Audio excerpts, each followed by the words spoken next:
Good Friday के दिन में प्रभु यीशु को मनुष्य की पापों के कारण अपने जीवन का बलिदान देना पड़ा था, क्योंकि सृष्टि के प्रारंभ से ईश्वर जब मनुष्य को बनाया था तब मनुष्य पापी न था, परंतु शैतान के चंगुल में फंसकर मनुष्य पाप कर बैठता है और इस पाप का परिणाम इतना भयंकर था कि मनुष्य को ईश्वर से अलग होना पड़ा, क्योंकि पाप और ईश्वर एक साथ नहीं रह सकते हैं।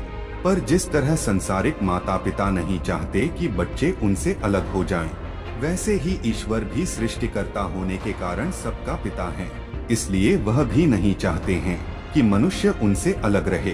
पर पाप के कारण मनुष्य को परमेश्वर से अलग होना पड़ा था। इस कारण जब भी कोई व्यक्ति पाप करके ईश्वर से दूर हो जाता था तो व्यवस्था के मुताबिक प्रभु के करीब आने के लिए दोष बलि चाहे पाप बलि चढ़ाना पड़ता था, परंतु अलग अलग पाप के लिए दोष बलि भी अलग अलग प्रकार का और बार बार चढ़ाना पड़ता था। ईश्वर ने देखा कि मनुष्य पाप बलि चढ़ाने के बावजूद भी लगातार पाप कर रहा है और उसके प्रायश्चित के स्वरूप बार बार किसी भेड़ बकरी या जीव जंतु का बलि चढ़ाना पड़ रहा है। इसलिए परमेश्वर ने एक योजना बनाई कि प्रायश्चित की बलि बार बार नहीं बल्कि एक बार चढ़ाया जाए, परंतु वह भी निष्कलंक और पवित्र होना चाहिए। पर संसार में ऐसा कोई भी व्यक्ति नहीं था जो ईश्वर की यह योजना को पूरा कर सके। इसलिए ईश्वर ने अपना एकलौता पुत्र यीशु को इस जगत में लोगों की पापों का प्रायश्चित के लिए भेजा।